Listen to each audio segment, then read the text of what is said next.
Israel का defence system fail हो गया। इजराइल के होटल पर हुथीज का ड्रोन जाकर डायरेक्ट हिट हुआ है।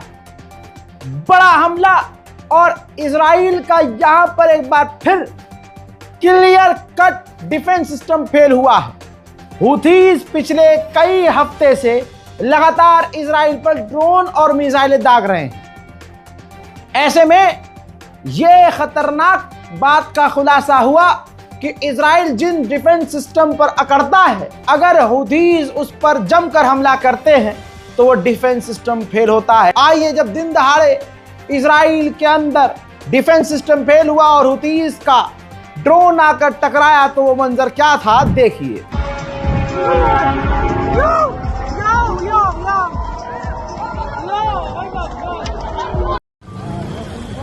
בוא נפל במלון. כן, ליד מלון זייפו.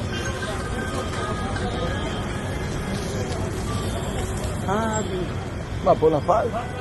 ראיתי אותו. ראינו את הכתבה בחוץ. המלון ליד המשטרה.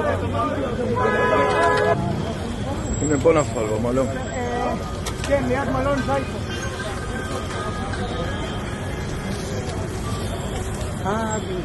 מה, פה נפל?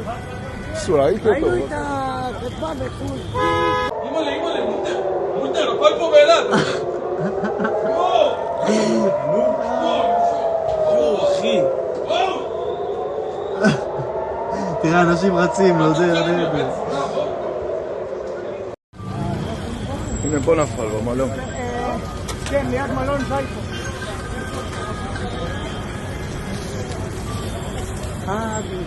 מה, פה נפל? ראיתי אותו. ראינו את הכתבה בחוץ. המלון ליד המשטרה.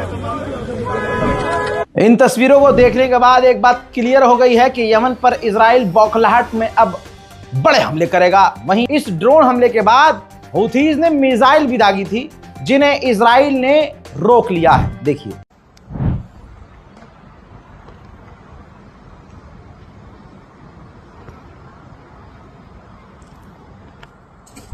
वहीं सेना में शामिल इजराइल के लोग होना नहीं चाहते। इजराइल के ऑर्थोडॉक्स यहूदी सड़क पर उतरकर प्रदर्शन कर रहे हैं कि हमें सेना में शामिल नहीं होना है। ऐसे में इजराइल की पुलिस का हाल दिखाऊं आपको कि वो ऑर्थोडॉक्स यहूदियों को ही प्रदर्शन करने पे पीट रहे हैं।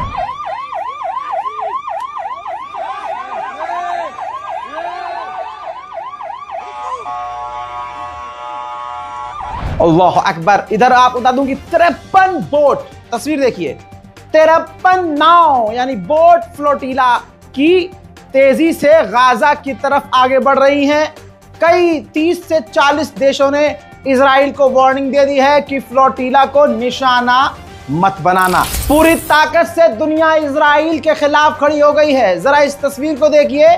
फ्रांस के अंदर एक फ्रांसीसी कंपनी है जो इजराइल के लिए हथियार बनाकर इजराइल को देती है। फ्रांस के लोगों ने वहां पर बोर्ड लगा दिया है, प्रदर्शन कर रहे हैं, जेनोसाइड का टैग लगा दिया है और पूरे उन कंपनी वहां उस फैक्ट्री पर पहुंचने वाले तमाम रास्तों को बंद कर दिया है। पूरी दुनिया में इजराइल अंधा पैसा खर्च कर रहा है लेकिन जलील हो रहा है।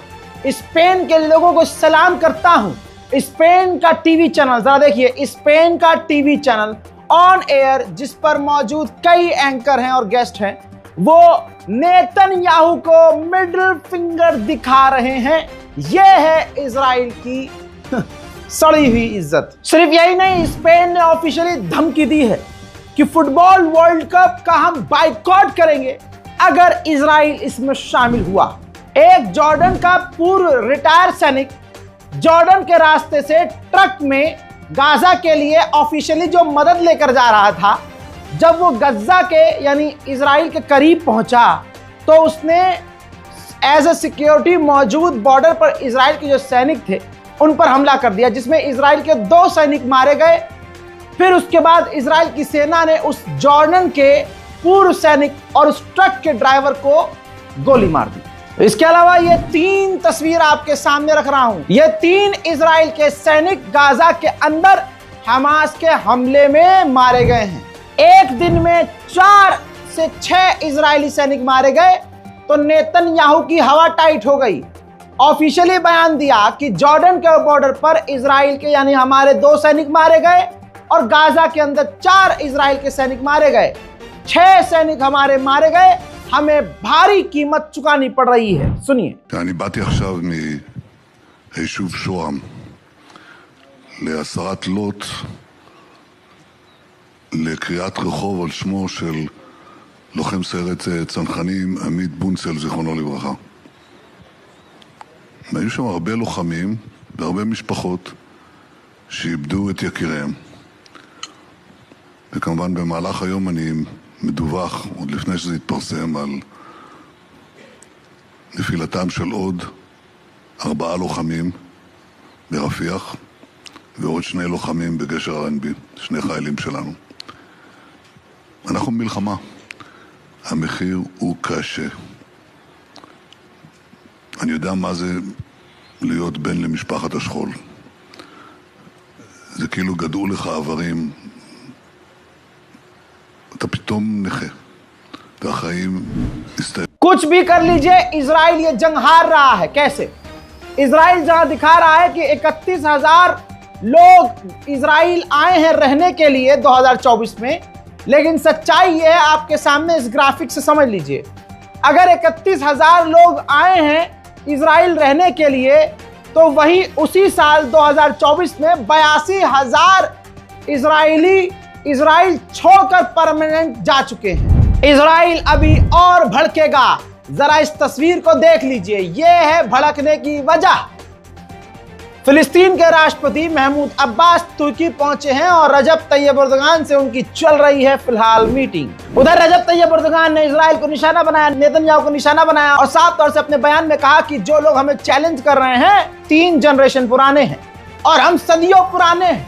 हम इस इलाके में मेहमान नहीं हैं, हम इस इलाके में नए नहीं हैं, हम सैकड़ों हजारों सालों से यहाँ हैं और हमने अपनी जमीनों की रक्षा की है। कोई हमें यहाँ मेहमान न समझे और हमने ऑक्यूपाई नहीं की है, हमने जमीन किसी की कब्जाई नहीं है। यानी नेतन्याहू को सीधा, इजराइल को सीधा एर्दोगान ने जवाब दिया है। उधर फिलीपींस के डिफेंस मिनिस्टर ने कहा कि हमारी पार्लियामेंट के अंदर अब यह डिस्कस होगा कि हम अब इजराइल से हथियार न लें। स्पेन ने एक और कदम इजराइल के खिलाफ उठाया और ऐलान कर दिया कि हम एक टास्क फोर्स टीम बनाएंगे जो ये इन्वेस्टिगेट करेगी कि इजराइल ने गाजा के अंदर कितना जेनोसाइड किया है। अंदर की बात आई है सामने निकलकर कुछ समय पहले की रिपोर्ट आपकी स्क्रीन पर। नेतन्याहू से फ्रस्ट्रेट हो चुके हैं डोनाल्ड ट्रंप और उन्होंने नेतन्याहू के एडवाइजर के सामने डोनाल्ड ट्रंप ने नेतन्याहू को गाली भी बकी थी। हजरात, अभी 3 दिन पहले नेतन्याहू ने कहा था कि चाइना और कतर बोट के जरिए, बोट यानी रोबोटिक स्टाइल में ऑटोमेटिक अपने फर्जी लोग बिठाकर सोशल मीडिया और ग्लोबल लेवल पर हमारे खिलाफ फर्जी बातें फैला रहे हैं, फेक न्यूज फैला रहे हैं, जिस पर चीन भड़क गया और चीन ने कहा कि यह बकवास है और इस बयान को इजराइल के हम सिरे से खारिज करते हैं। इजराइल को बड़ा झटका एक और लगने वाला है। जो फ्लोटिला काफिला आ रही है, उस फ्लोटिला काफिले में 8 अमेरिकी रिटायर्ड सैनिक शामिल हो गए हैं। हजरात मोहतरम, कुछ भी कह लीजिए, हालत इजराइल की पतली है। पूरी इज्जत की ऐसी की तैसी हो चुकी है। पूरी दुनिया एक सिरे से इजराइल को गरिया रही है। ब्रेकिंग न्यूज में इतना ही। रिपोर्ट को शेयर कीजिएगा, इस बारकोड का इस्तेमाल करिएगा ताकि गाजा और फिलिस्तीन को हम आप मिलकर थोड़ी थोड़ी मदद पहुंचा सके। ये बारकोड काम नहीं करेगा 2000 से अगर आप ऊपर ट्रांसफर करते हैं, इसलिए बैंक ट्रांसफर करने के लिए आपको अकाउंट नंबर डालना है। सेविंग अकाउंट है, अकाउंट टाइप बता रहा हूं, सेविंग है। नाम आएगा अली रजा, IFSC कोड डला हुआ है, यहां आप देख सकते हैं। बारकोड के नीचे तमाम जानकारी है। लिहाजा आप लोगों से गुजारिश है कि अगर आप मदद करना चाहते हैं तो आगे आइए, वरना सबसे बड़ी मदद यही है कि आप फिलिस्तीन को याद रखें, गजा को याद रखें और दुआएं देते रहें और दुआएं करते रहें। मैं हूं रजा और आप देख रहे हैं रजा ग्राफी अनस्क्रिप्टेड। जय हिंद।